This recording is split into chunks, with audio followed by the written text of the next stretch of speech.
How to download GTA Vice City on PC. Method 1.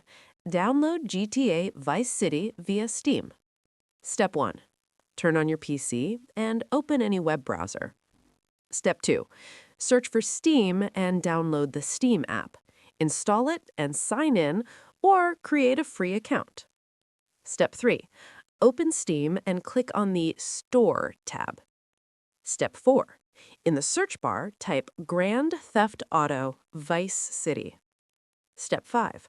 Open the official game page and click Add to Cart. Step 6.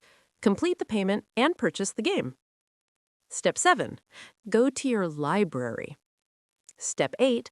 Find GTA Vice City and click Install. Step 9. After installation, click Play to start the game. Method 2. Download GTA Vice City via Rockstar Games Launcher. Step 1.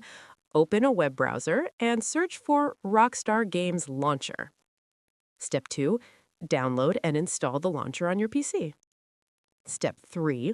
Open the launcher and sign in with your Rockstar account. If you don't have one, create it for free. Step 4. Go to the Store section inside the launcher. Step 5. Search for GTA Vice City. Step 6. Purchase the game using available payment options. Step 7. After buying, go to My Library. Step 8. Click Install and wait for the download to finish. Step 9. Once installed, click Play to launch GTA Vice City. Important notes. GTA Vice City is a paid game. Avoid cracked or pirated versions. Steam and Rockstar Launcher are 100% safe and official. Final summary. Steam, buy, install, play. Rockstar Launcher, buy, install, play. If you want, I can also